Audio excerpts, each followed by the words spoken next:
The boy who would someday be known across the frontier as Billy the Kid entered the world with a far quieter name, Henry McCarty.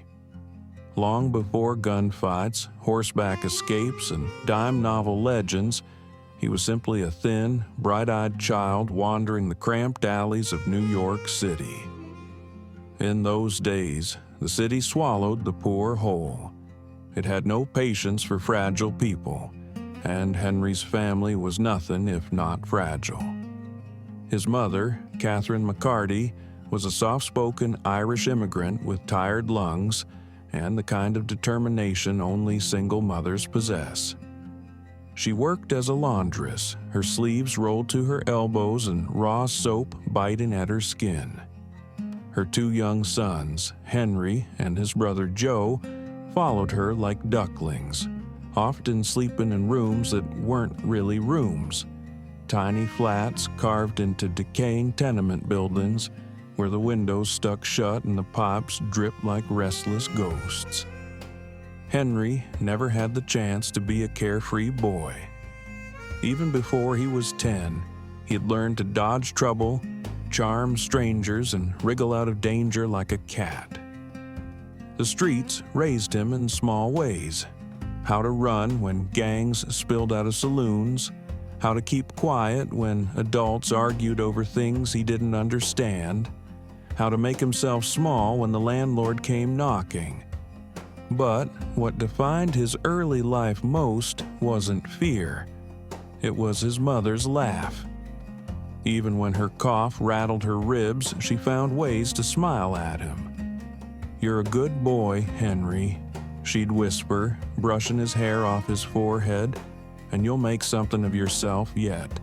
The world's bigger than this city." He believed her. More than that, he needed to believe her. When Henry was still small, Catherine began dreaming of a life outside the squalid towers of brick and smoke. Rumors drifted eastward like hopeful clouds. The West had clean air, open skies, and work that didn't grind people to dust. She packed a small trunk, gathered her boys, and boarded a train heading across the continent. Whether she was running from poverty or racing toward hope, Henry never quite knew. All he knew was that he felt lighter as soon as Manhattan vanished behind the horizon. Their journey carried them through Kansas first, then farther, until they reached the dusty, sun-hardened towns of New Mexico territory. Everything was strange. The food, the people, the bright sky that had no ceiling. Henry felt out of place but thrilled. Here, no one knew him as the skinny boy from the tenements. Here, he could be anyone. Catherine remarried a man named William Antrim, a miner with calloused hands and wandering ambitions. Life should have improved, but Antrim wasn't much for fatherhood. He was restless, unreliable, and often gone for weeks, chasing work that never paid well enough. Catherine did her best to hold the family together, but her lungs were failing, and the desert air, for all its beauty, did little to help. By the time Henry reached 12, his mother's cough had deepened into something raw and frightening. Some nights she couldn't speak at all. Other nights she forced out one of her brave little jokes just to see the boys smile.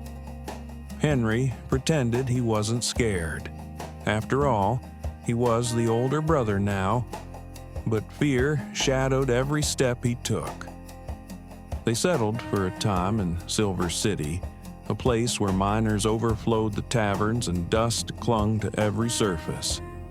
It was there, in a cramped boarding house, that Catherine McCarty finally lost her battle with tuberculosis.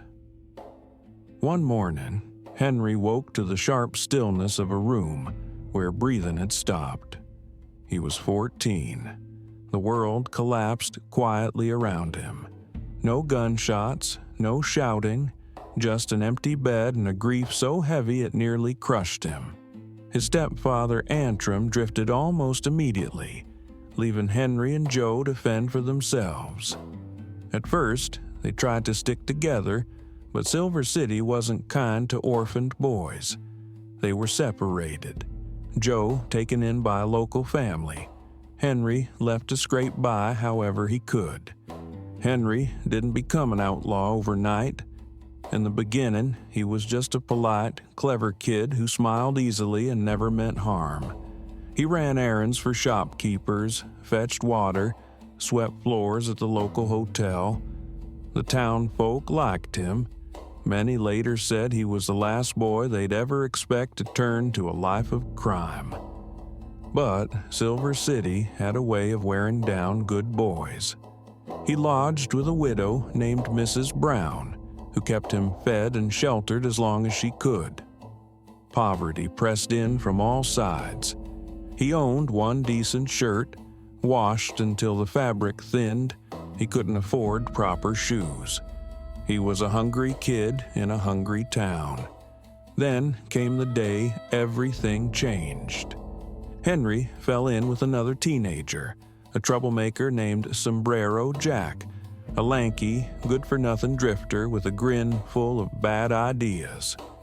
One afternoon, Jack convinced Henry to help him borrow some clothes from a Chinese laundry. Henry hesitated, but Jack laughed and clapped him on the back. "You're small, kid. Quick. They won't even notice." The plan fell apart instantly. Henry was caught and arrested. At 14 years old, barely more than a child, he was tossed behind bars in a cramped, filthy jail. He spent his first night curled on a wooden bench, listening to the heavy snores of a drunken miner locked up beside him. Shame burned in him hotter than fear, but Henry McCarty wasn't made for cages. The next day, while the sheriff was distracted, Henry wriggled up the narrow chimney of the jailhouse. Soot smeared across his face and clothes as he clawed his way upward, heart pounding, praying the walls wouldn't give way. He burst onto the roof in a cloud of dust, startling a group of birds into flight. By the time the sheriff realized the boy was gone, Henry was already running through the alleyways, his slight frame disappearing into the maze of Silver City. That escape changed him. It didn't make him a criminal yet, not fully, but it showed him that he could outthink and outrun the men who held power. It showed him he wasn't helpless, and with no family, no guidance, and no future waiting politely for him, that lesson carved deep. He drifted south for a time, doing odd jobs, sleeping in barns, befriending strangers. He discovered something else. People liked him. He was quick-witted, good-humored, and polite in a way few orphans bothered to be. He learned to speak Spanish from the Mexican families who gave him food and shelter. He could charm a meal out of almost anyone.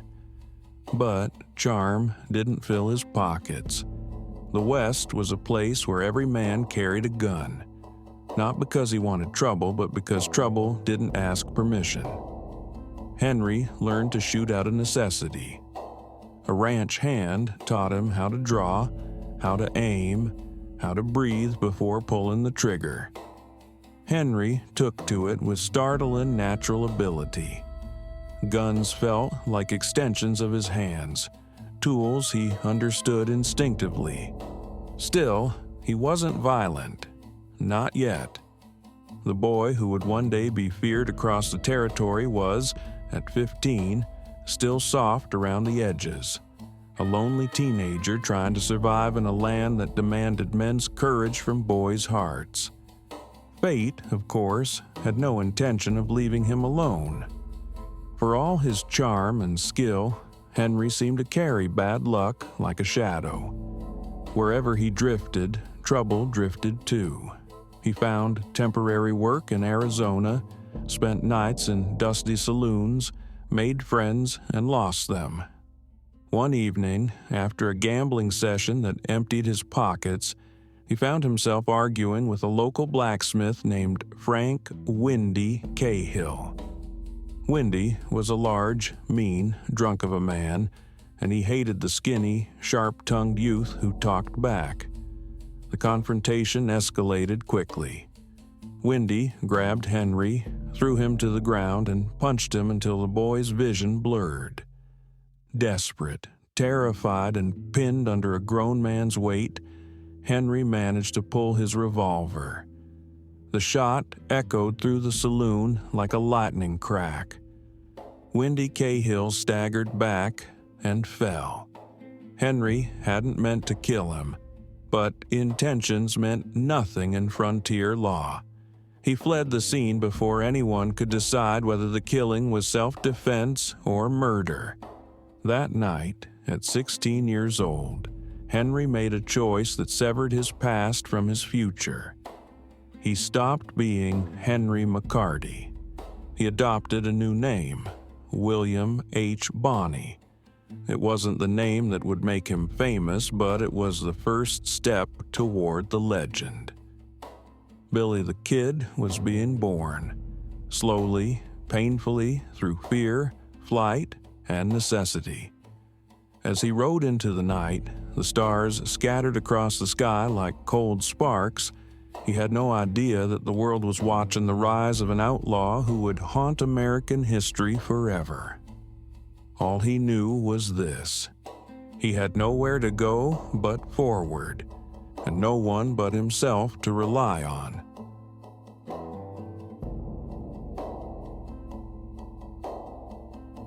More boy than man, rode farther away from the life that had ended with Frank Cahill's death. He didn't dare return to the mining camp. He didn't dare speak his real name again. What he had, instead, was the endless road, stretches of sand and sagebrush, wagon ruts cutting through pale earth, and towns that rose like mirages only to disappoint him up close. He wasn't yet Billy the Kid, but people had begun noticing him. Something about his youth made his presence unsettling. He was too quick with a grin for someone who carried a gun, too polite for someone who slept in barns, too boyish to be taken seriously, until he proved himself. And the West did not take long to test him. Most days, Henry, Billy, moved with the drifting herds, following the cattle trails from ranch to ranch. He offered his hands to whoever needed an extra worker, mucked out stables, split wood, scrubbed pans, and mining camps. He spoke in 2 languages now, switching between English and Spanish with a smoothness that earned him unexpected kindness. He loved the rhythm of Spanish, the way words rolled like warm wind. When he stumbled on the language, the Mexican families laughed gently and corrected him. Children chased him around their yards. Women brought him tortillas and beans when they learned he had nowhere to eat. In those fleeting moments, he felt something close to belonging. But belonging never lasted. The Arizona Territory was a place where men's pasts rode beside them like ghosts. Billy's ghost whispered constantly in his ear, "Run, don't slow down, someone is always coming." So, the boy who could charm entire tables of strangers at supper would vanish before dawn, leaving behind only a blanket of gratitude and a little desert dust. He drifted into Camp Grant for a time, a military supply station surrounded by weary soldiers and the distant tension of Apache attacks. Billy worked odd jobs and stayed out of trouble. He tried hard to be invisible, to be just another helper shoveling coal or herding mules. But even at 16, people noticed him. Kid, the soldiers called him affectionately. Smart kid, some added. Quick kid, others said after he helped break a horse none of the men could handle. The name stuck to him like a badge he hadn't asked for. He didn't mind it. He didn't mind much of anything then, except the thought that a sheriff somewhere might be tacking up a poster with his face on it. Life in Camp Grant was simple for a few months, simple enough that Billy almost believed he could start fresh. He practiced shooting in the early mornings when the sun crept up like a shy guest. He didn't shoot to kill, he shot to master. Empty cans soared when he flicked his wrist. Playing cards nailed to posts sprouted neat holes near the center. He trained as if instinct were not enough, as if fate demanded perfection. He didn't know yet that this skill would someday be the difference between life and death. Not just for him, but Camp Grant, like all things in Billy's life, only lasted until trouble found him again. It started with boredom. A soldier invited him to a card game, and Billy, who could not resist a challenge, sat down. He won more than he should have, and his easy smile made the older men bristle. A drunken trooper accused him of cheating. Billy denied it, politely but firmly. Insults turned to shouts. Chairs scraped. Hands reached for pistols. Billy backed away, palms raised. Easy, boys. No harm meant. No money's worth a fight. But someone grabbed for him, and Billy's instincts took over. In seconds, he was out the door, running into the desert night, leaving behind a table of angry men and no desire to return. He didn't sleep that night. He ran his horse hard until the camp's lanterns became distant stars, until his breath matched the rhythm of hooves on dirt. When he finally stopped, he was miles away, alone but safe. The next morning, he rode toward New Mexico territory. That dusty trail would lead him to the life of a true drifter. His time in the mesas and valleys of New Mexico shaped him more than anything. Billy grew into himself there, not in size, for he remained small, slight, and deceptively youthful, but in presence. He learned what he was good at: working with cattle, shooting with both hands, riding like the wind was his companion. He also learned something darker. The law was not a shield. It was a weapon held by the men who could afford to swing it. In those drifting years, Billy met ranchers who treated him as a son, and others who treated him like dust beneath their boots. He met cowboys who shared their meals, and thieves who shared nothing but danger. He learned to judge a man's character in the first minute of meeting him.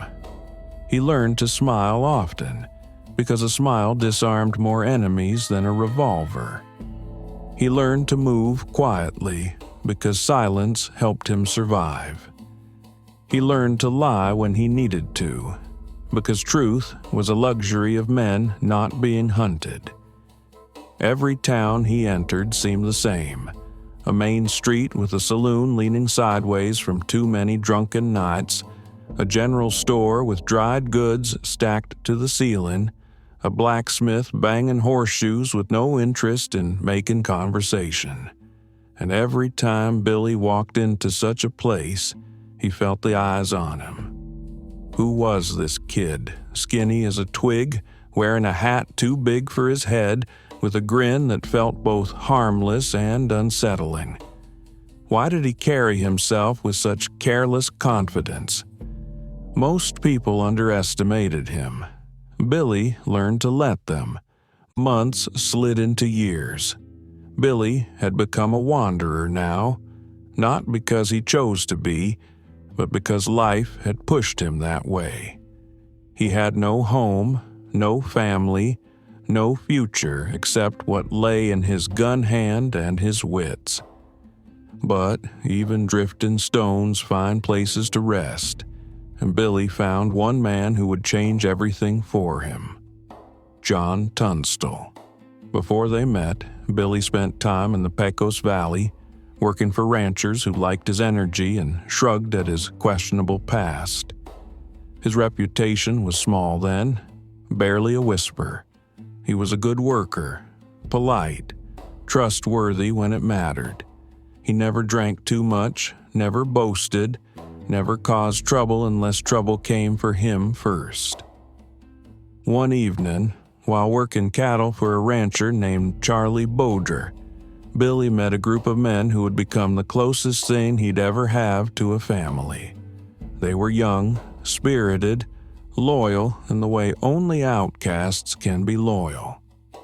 They liked Billy immediately. He was small but fearless, fast with humor, and faster with a draw. Around the fire, he told stories that had the men howling with laughter. He played a stolen guitar badly, but with enthusiasm. He had a way of making everyone else feel lighter, even when they slept under a vast and lonely sky. But he also held shadows in his eyes, and his new friends recognized them. They had shadows of their own. It was Charlie Boudre who first said the name Tunstall around Billy, describing him as a decent English rancher who treated his men well. Unusual in a territory where many ranch owners saw workers as disposable.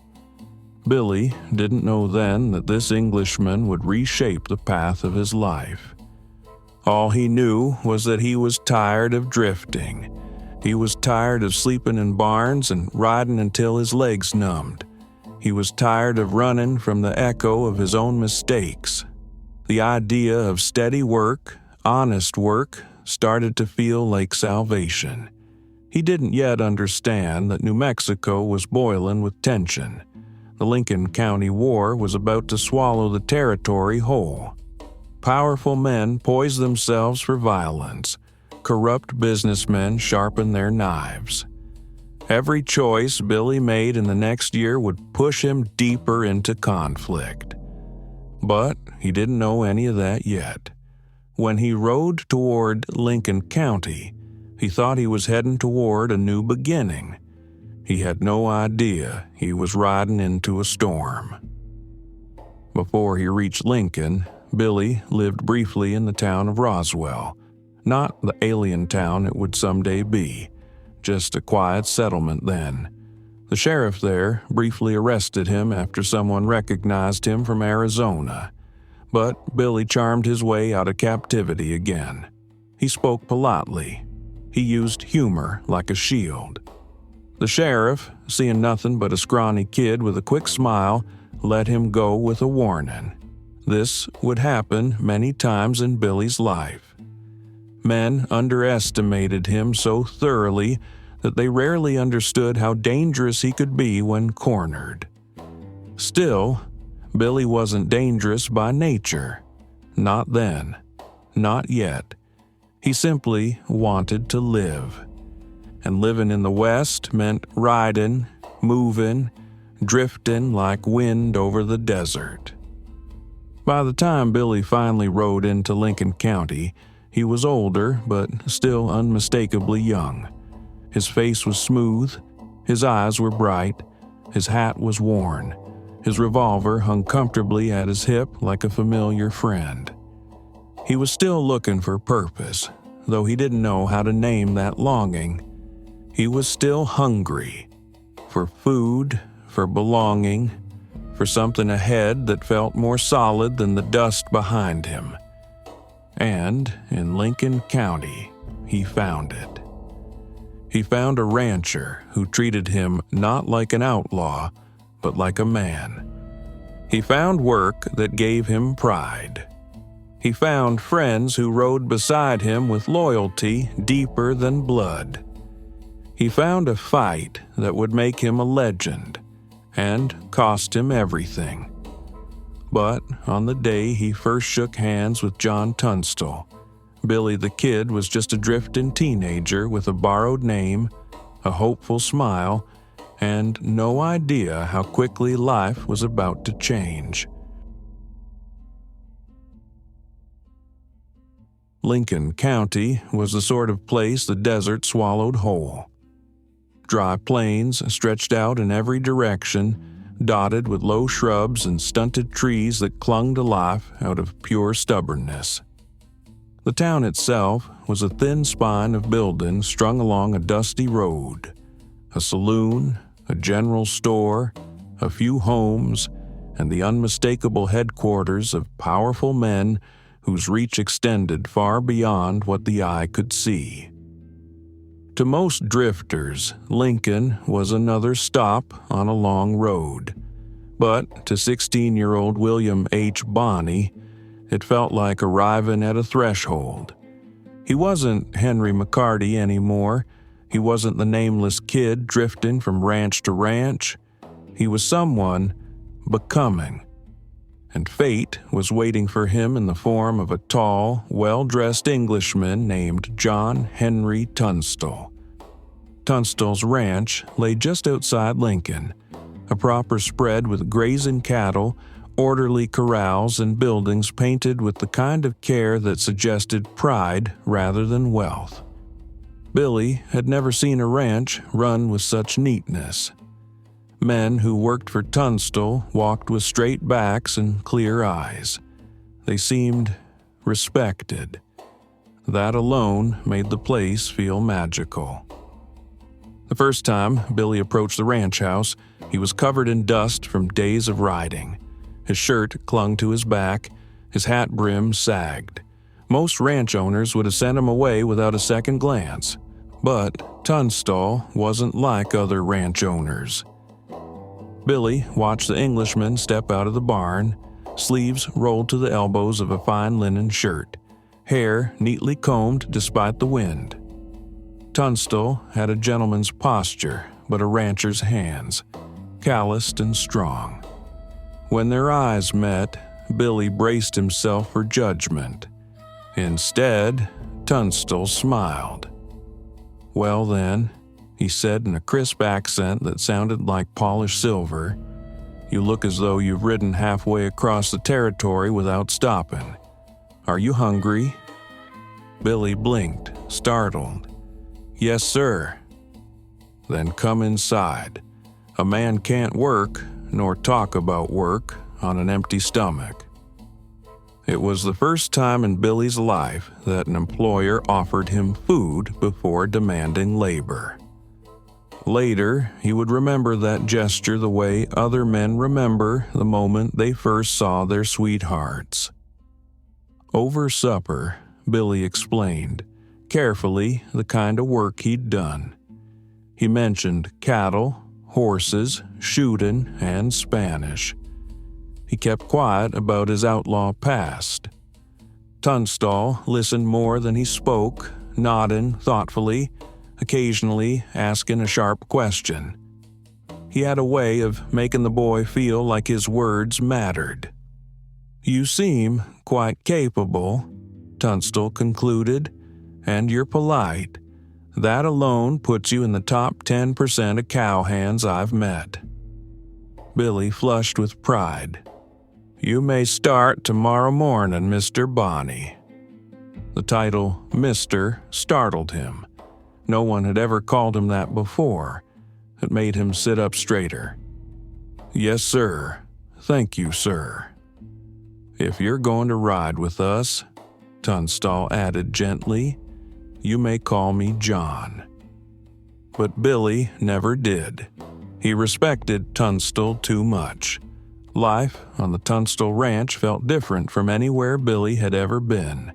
The work was tough, but the atmosphere was fair. Tunstall paid his men on time, fed them well, and expected them to uphold his sense of decency. Better still, Billy found friends, real friends. Charlie Boder, Dick Brewer, Tom O'Folliard. They were older than him, but not by much. They were seasoned cattlemen, quick-witted and sharp-eyed, and they accepted Billy without hesitation. Charlie liked his humor.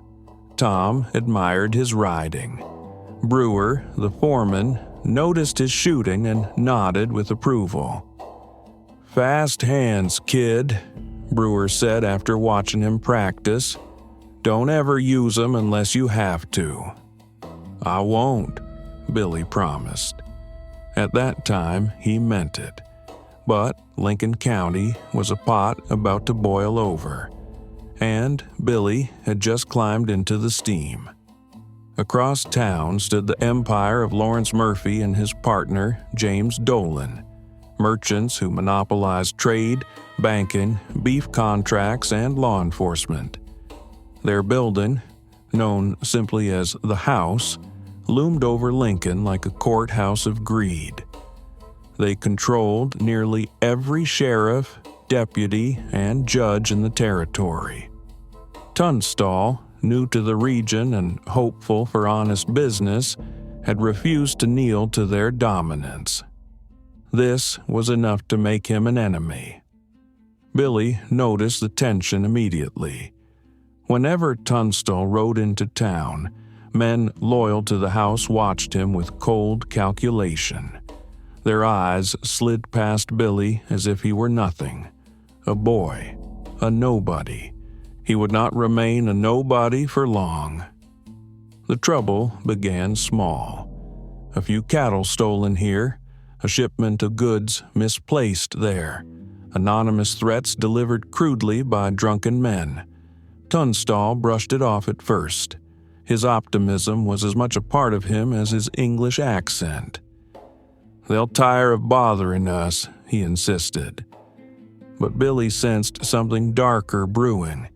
He could feel it the way animals feel a storm before the clouds form.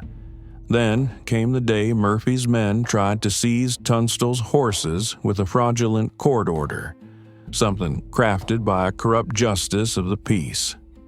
Brewer, Charlie, Tom, and Billy stepped forward, weapons visible. "No one's taken anything today," Brewer said calmly. The hired gunman, seeing real resistance for the first time, retreated with curses. Billy watched them go, hatred burning in his chest. He had seen bullies before, but never bullies with badges. It lit something inside him, a sense of righteous anger that felt almost holy. He felt loyal to Tunstall in a way he had never felt loyal to any man before. The Englishmen had given him a home, respect, dignity. Billy would have defended him with his life. He never imagined he would soon have to. One cold February morning in 1878, Billy was riding with Tunstall and several others to round up horses. The sun was still low, painting the world in pale gold. The air held a rare crispness after a night of frost. Then, from a hillside ahead, gunmen emerged, Murphy's hired killers. Sheriff Brady, entirely on Murphy's side, had formed a posse with the sole purpose of harassing Tunstall. But this was no harassment. This was an ambush. Billy saw the rifles first. He shouted a warning, but the bullets were already flying. The horses panicked. Men scrambled for cover. Tunstall, ever calm, raised his hands. "There's no need for violence," he called. A gunshot answered him. Billy saw the Englishman fall from his saddle, eyes wide with shock, a dark stain spreading across his chest. One killer, William Morton, stepped forward and shot him again in the head. The world went silent. Billy felt the silence like a blade against his throat. He had seen death before, but never murder. Never like this. Never someone he loved. Something inside him broke, not like a twig, but like a dam. Tunstall's death echoed through Billy's mind for days. The man who had treated him like a human being, who had offered him food before work, who had given him purpose, now lay in the cold ground because powerful men wanted dominance. Billy's grief was not quiet. It turned to fire. when the men loyal to Tunstall gathered in the ranch house afterward, faces grim, eyes blazing, no one needed to ask what came next. They swore an oath, simple and sharp. We will bring Tunstall's killers to justice. Under the law, they became a deputized posse. But the territory didn't call them a posse. It called them the Regulators. And the youngest of them, the one with the quickest smile and the quickest draw, was no longer William H. Bonney. He was the Kid. The name spread fast. Some said it casually. Some said it with fear. But Billy felt something shift when he heard it whispered across town. It wasn't an insult. It wasn't a dismissal. It was a warning, a promise, an identity being carved into the legend he never meant to create. In the nights after Tunstall's murder, Billy sat by the fire, sharpening his knife. His friends spoke quietly around him, planning their pursuit of Morton, Baker, and the others responsible. But Billy said little. His silence was louder than words. He wasn't thinking of justice. He was thinking of vengeance. He was thinking of the way Tunstall's eyes had widened in that instant before the final shot. He felt a shadow settle inside him, a shadow that would never fully leave. He swore then, silently, to Tunstall's memory, "I will not run any more. I will not hide. I will fight." And with that vow, the boy he had been, Henry, Billy, the polite kid from the Pastil Desert, began to fade. In his place stood someone sharper, someone colder, someone dangerous, someone destined for gunfights, headlines, wanted posters, and ballads. Someone history would remember. Someone history would rename Billy the Kid. By July of 1878, Lincoln County felt like a powder keg that had been kicked too many times. Every rancher, every cowboy, every shopkeeper lived with one ear tuned to footsteps on the street. Everyone waited for someone's nerve to snap. That snap came in the form of the Murphy-Dolan forces, riding into Lincoln like a private army.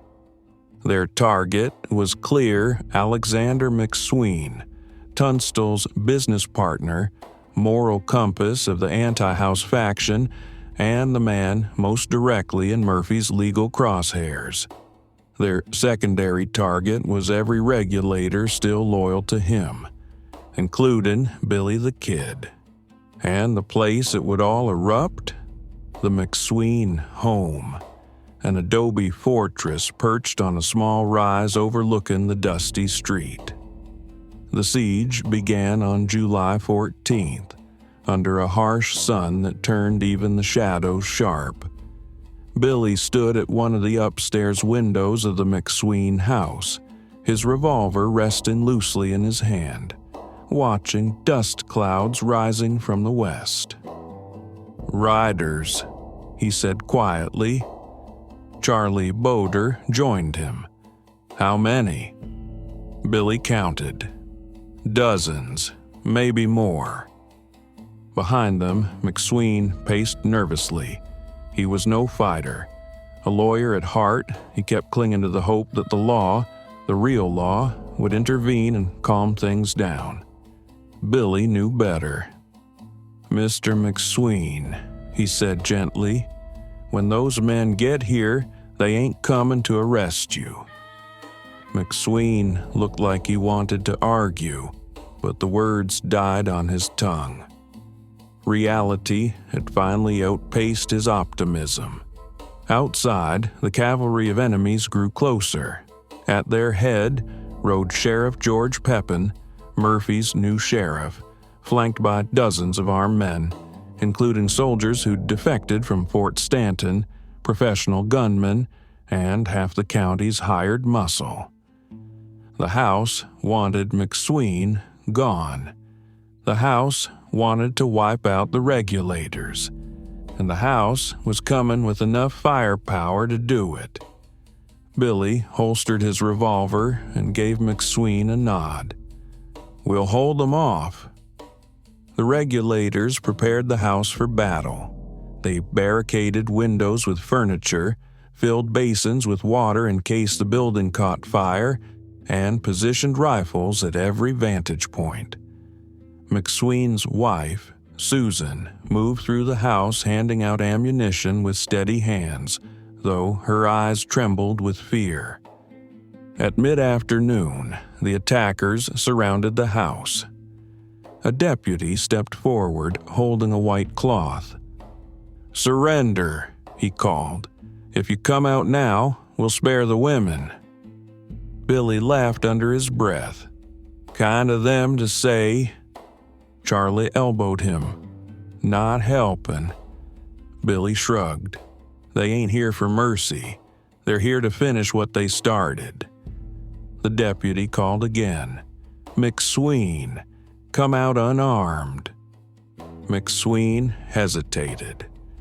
Billy watched his face, saw the conflict, the fear, the wish that words could untangle bullets. He stepped closer, lowering his voice. "They'll kill you the moment you step outside." McSween swallowed. Then, "We stand." Billy nodded. That was all he needed. He turned toward the window and fired the first shot. All hell broke loose. Gunfire erupted like thunder rolling down the street. Bullets punched into adobe, showering the regulators in clouds of clay dust. The smell of gunpowder filled the air, thick and metallic. Billy moved like a phantom, shooting from one window, then another, never staying in one place long enough to be targeted. His slight frame made him hard to hit, but he was not reckless. His movements were calculated, purposeful. "Charlie, left window," he shouted as a group of attackers tried to flank the house.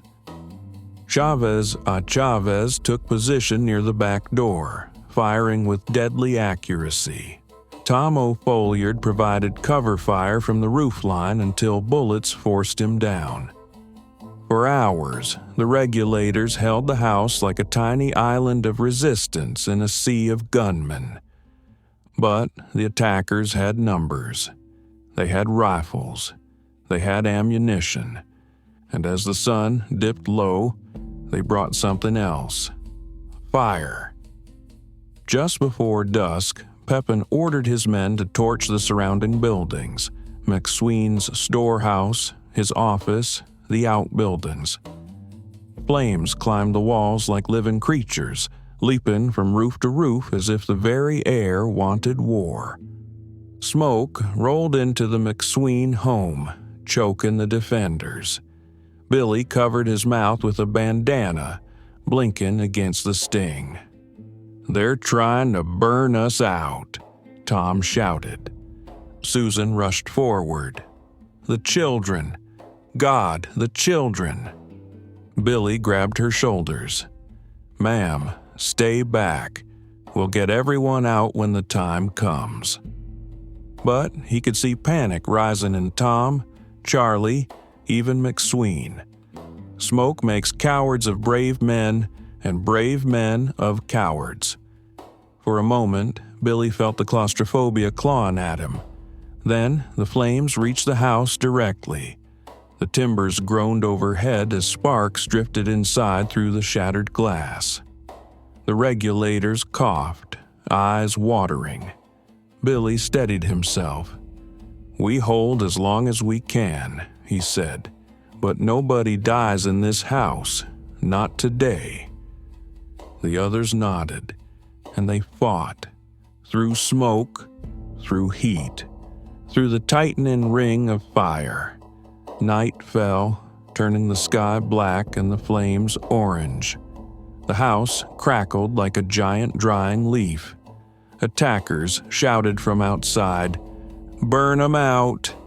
Keep shooting! Don't let the kid escape." Billy grinned in the smoke. "Let's just see about that." The roof groaned. Beams cracked.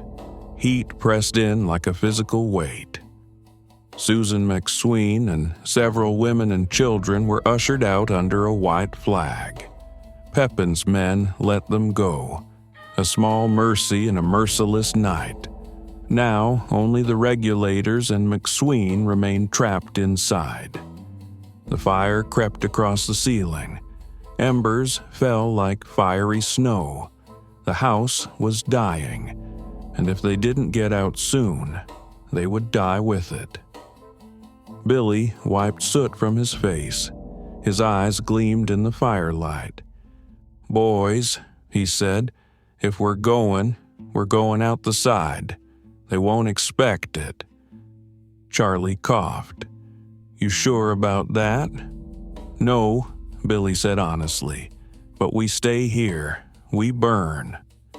The men exchanged a glance, then nodded. McSween was pale, trembling. "I'm not armed," he said. "They'll see I'm no threat." Billy grabbed his arm. "With respect, sir, they ain't interested in threats. They're interested in you." Before McSween could reply, the roof gave a shudder. A flaming beam collapsed behind them, throwing sparks like a meteor shower. It was time. Billy kicked open a side door.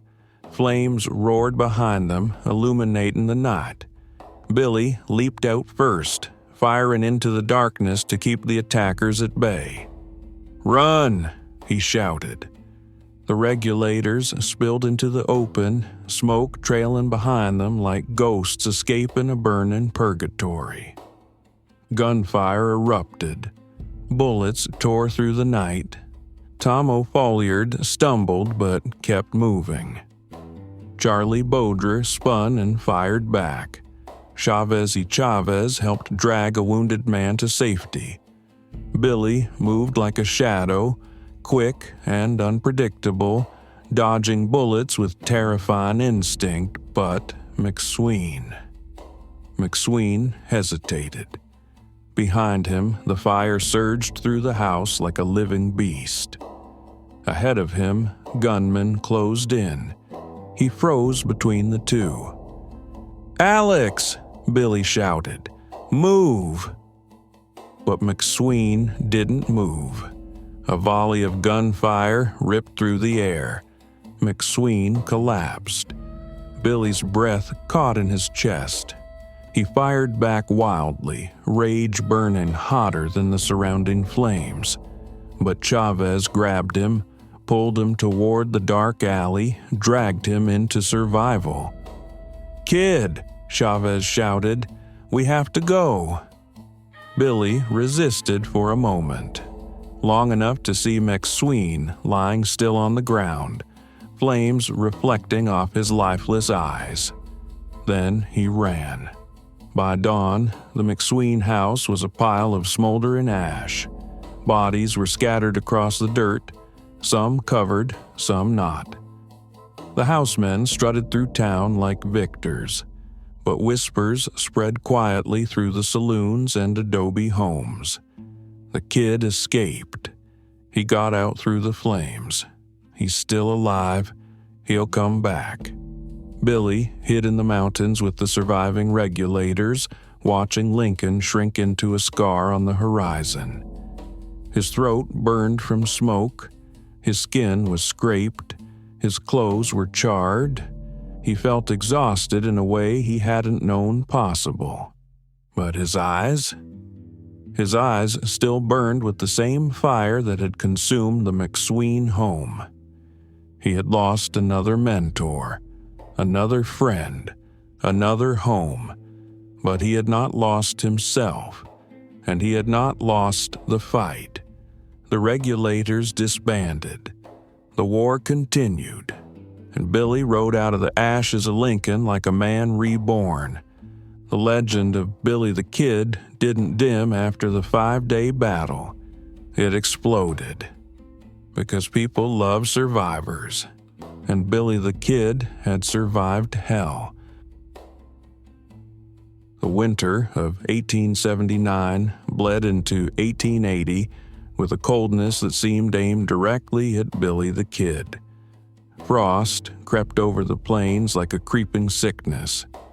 Nights were long, dark, and silent, broken only by the distant howl of wolves or the soft crunch of hoof steps as Billy and what remained of his gang tried to stay one step ahead of Sheriff Pat Garrett. But Garrett was relentless. He had something the previous sheriffs never had: discipline, strategy, and a personal understanding of Billy's mind. Billy trusted his instincts, but Garrett studied them. Billy relied on speed and charm, but Garrett relied on planning and patience. It was a duel of philosophies waged across the desert, and slowly the lawman began tightening his net. After Tom O'Folliard's death, Billy rode with a smaller group: Charlie Boger, Dave Rudabaugh, and a few others who drifted in and out of the gang like shadows. Each man carried grief in his eyes, but Billy carried something sharper: determination. He refused to be swallowed by despair. He still played guitar, still flirted with local girls, still laughed at night when the fire warmed his cheeks. Outlawry had taken everyone else's joy, but not his. Not yet. It was this spirit, the refusal to die inside, that kept people loyal to him and kept his legend alive. El Chivato, Mexican families whispered when he visited their homes. The Kid, the brave one.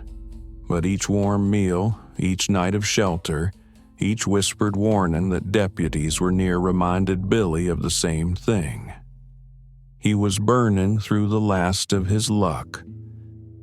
Garrett's next major move came in December 1880. He got word that Billy and his men were hiding out at Fort Sumner, Billy's most familiar refuge. The sheriff gathered a posse and rode hard across the frozen plains, arriving under cover of night. The moon was a thin silver blade in the sky as the group dismounted near an old rock house. Inside were Billy's closest companions, including Charlie Boger. Garrett surrounded the house, rifles ready. He called out, "Come out with your hands up." Silence answered. Then a shot cracked through the dark. The battle that followed was short but brutal. Gunfire rattled the valley. Smoke drifted through the sagebrush. Deputy John Poe shouted orders. Garrett returned fire with calm precision. Charlie Boger, wearing Billy's coat, stepped out the door, perhaps thinking a truce was possible, only to be shot down instantly. He fell into Garrett's arms, whispering with his final breath, "Goodbye, boys. It's finished." Billy watched from inside as his friend collapsed. His grief was a stabbing thing, hot and immediate.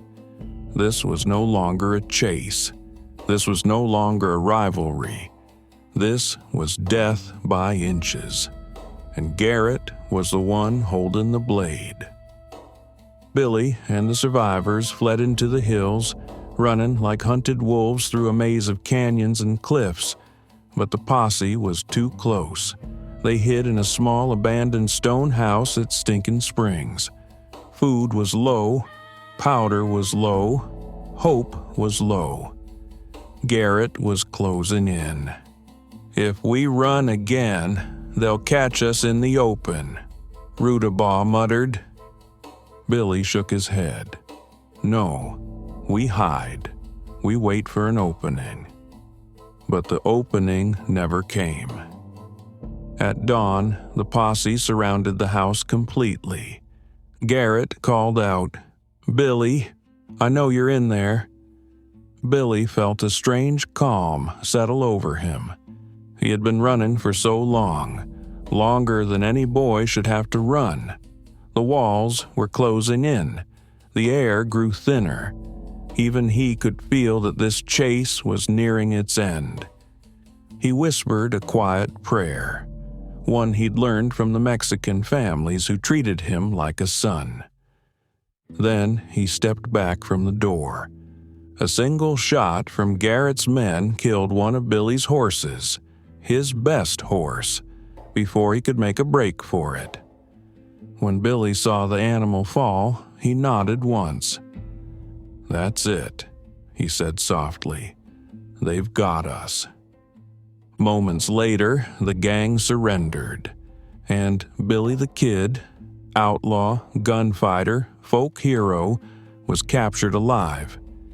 They transported him to Santa Fe under heavy guard, fearing rescue attempts. But Billy didn't fight. He didn't protest.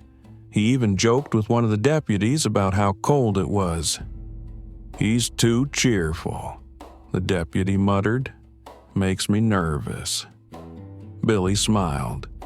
"Get you through hard days." But beneath the humor, he was calculating, planning, waiting. His trial began in April 1881 in Mesilla.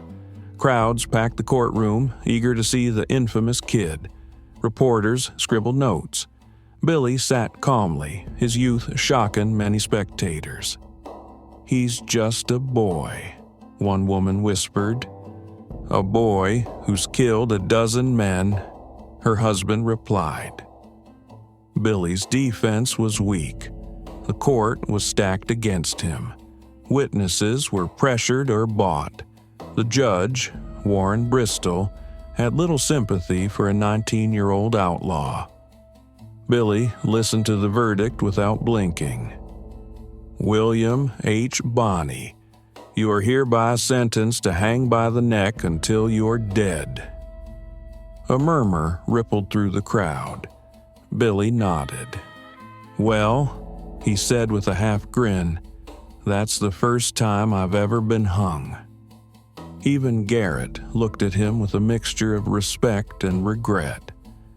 Billy was taken to Lincoln, the very town where his legend had begun, and locked in the courthouse, once the scene of his gunfight with Sheriff Brady. Irony hung over the place like a shadow. 2 deputies, Bob Olander and James Bell, were assigned to guard him. Ollinger, cruel and loud-mouthed, taunted Billy constantly. Bell was quieter but dutiful. Billy waited, smiled, listened, and watched. He was patient, more patient than anyone realized. And when Ollinger left the courthouse to eat lunch at the Wortley Hotel, leaving Bell alone with the prisoner, Billy saw his chance. "Bell," Billy asked casually, "can we go out back to use the outhouse?" Bell hesitated, but prisoners had to be escorted somewhere. He allowed it. It was his last mistake. As they walked down the hallway, Billy slipped his hands from the irons. He had been working at the cuffs for days, and attacked. A struggle erupted. Bell panicked. Billy's agility and speed were unmatched. A gun went off. Bell collapsed, mortally wounded. Billy grabbed the deputy's pistol and ran up the stairs to the armory. Now, armed, he was unstoppable. He found Ollinger's loaded shotgun propped against a wall. Billy lifted it, heavy, cold, familiar. Ollinger heard the commotion and came running back across the street. Billy leaned out the window. "Ollinger," he called. Ollinger looked up, eyes widening. "It's you, kid." Billy cocked the shotgun with a single smooth motion. "Yep, and you're a bad man, Bob." He fired both barrels. Ollinger flew backward, dead before he hit the ground. The sound echoed through the whole town. Billy tossed the smoking shotgun aside, smiling with a mix of triumph and relief. He grabbed a horse and rode through the streets of Lincoln, singing, laughing, waving his hat as townsfolk stared in awe. He had escaped a death sentence. He had killed both of his guards. He had walked right out of the courthouse, unafraid, unharmed, and unbelievably bold. With dust swirling behind him, he turned one last time toward the horizon. "Adios," he whispered, to Lincoln, to the law, to the life that had nearly ended that day. And then he was gone, a ghost on horseback, a myth reborn, a legend sharpened once again. Billy the Kid had escaped the hangman's noose in one of the most daring jailbreaks in American history. But deep down, he sensed something chilling in his bones. He was living on borrowed time now. Pat Garrett would never, ever stop hunting him. The final chapter of Billy's life was waiting just ahead, in a tiny northern village called Fort Sumner. It humiliated the law. It humiliated Pat Garrett. And humiliation is a dangerous motivator. Garrett became a man possessed.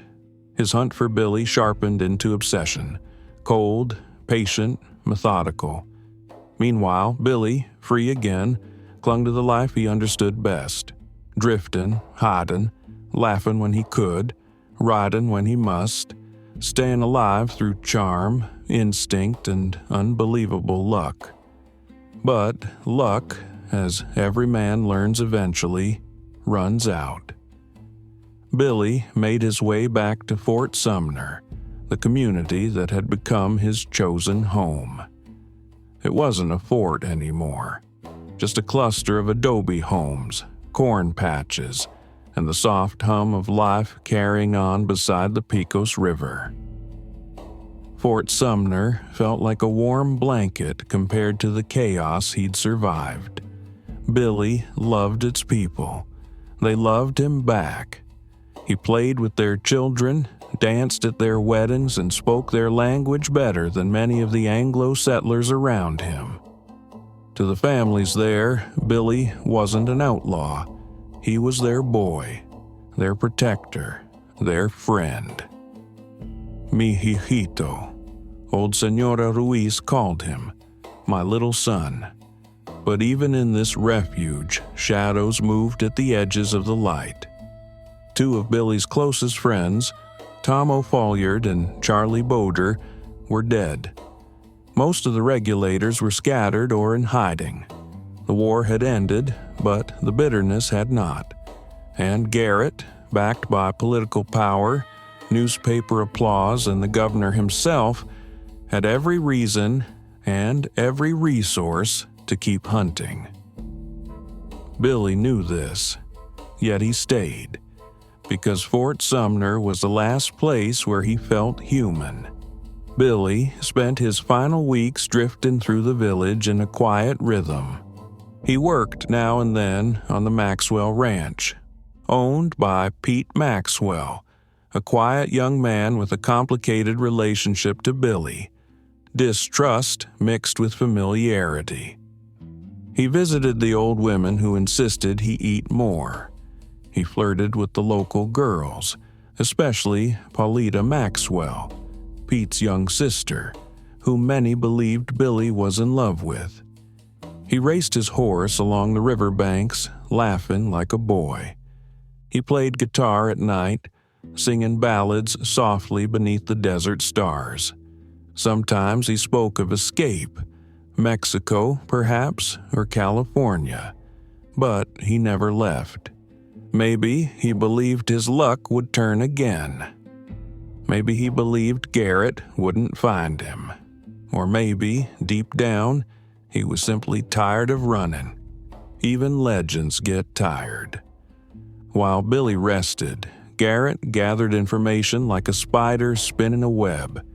He sent letters, talked to informants, pressured acquaintances, and studied Billy's patterns the way a hunter studies footprints. Eventually, the pieces aligned. Billy was in Fort Sumner, not passing through, not hiding temporarily, living there.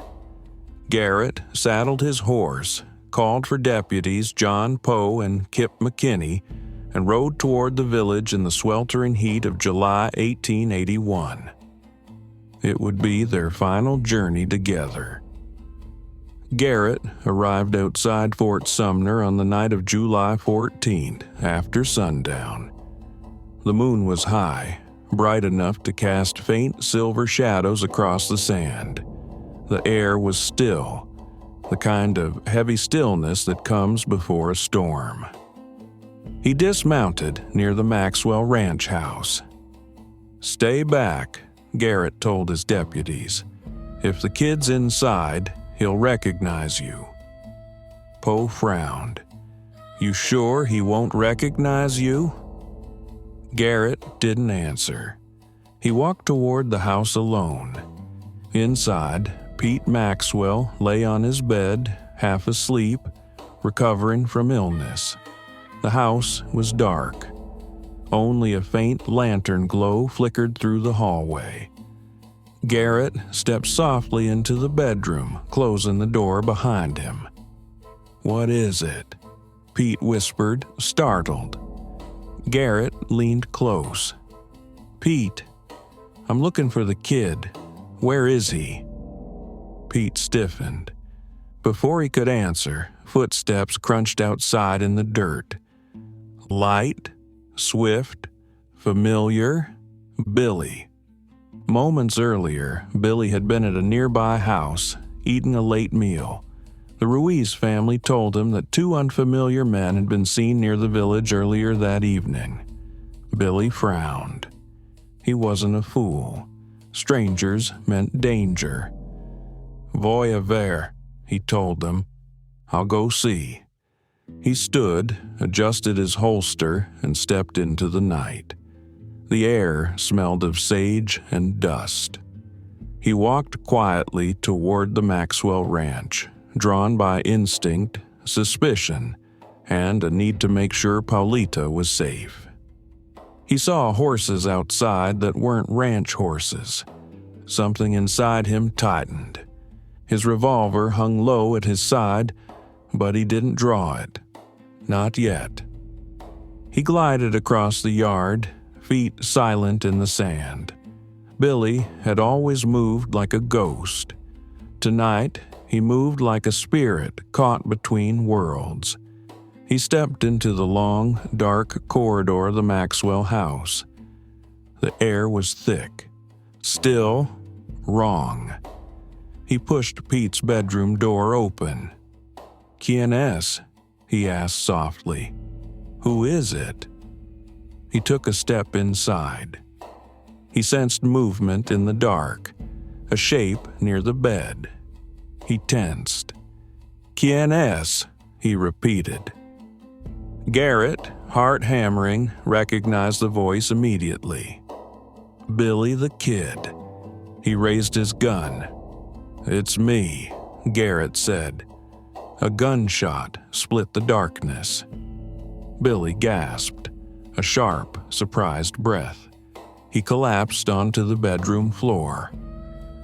Garrett fired again. Outside, the deputies rushed forward, weapons drawn. Poe shouted, "Who was that?"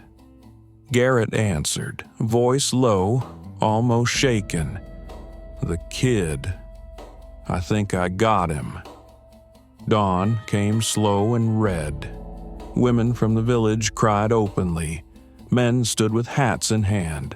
Billy's body lay on Pete Maxwell's porch, wrapped gently in a sheet. His face was peaceful, shockingly so, as if he had simply fallen asleep in the middle of a question. He was small. Too small for the legend, too young for the stories, too human for the outlaw printed in newspapers. Senora Ruiz knelt beside him, stroking his hair. "Mi niño," she whispered. "My boy." The world would later paint him as a villain, a murderer, a devil with a pistol. But the people who truly knew him wept as though they'd lost a son. They buried him in Fort Sumner's dusty cemetery beside his friends Tom O'Folliard and Charlie Boger. 3 young men, side by side. The war had taken their youth. The desert had taken their futures. And legend took the rest. News of Billy the Kid's death spread across the country like wildfire. Some celebrated, some doubted it. Some refused to believe he was gone at all. Rumors blossomed. Garrett killed the wrong man. The kid escaped and fled to Texas. He lived to old age under a different name. Even today, people argue. But the truth is this. On that July night in 1881, a young man named Henry McCarty, who called himself William H. Bonney – whom the world called Billy the Kid, died in a dark bedroom searching for a friend, whispering, "Who is it?" He lived just 21 years. But in those 21 years, he became one of the most enduring figures in American history. A mix of myth and truth, courage and tragedy, innocence and violence. A boy who survived the impossible. A boy who made the whole West whisper his name. A boy who, at heart, was never the monster they said he was. Just a kid. Just Billy. The world would remember him forever.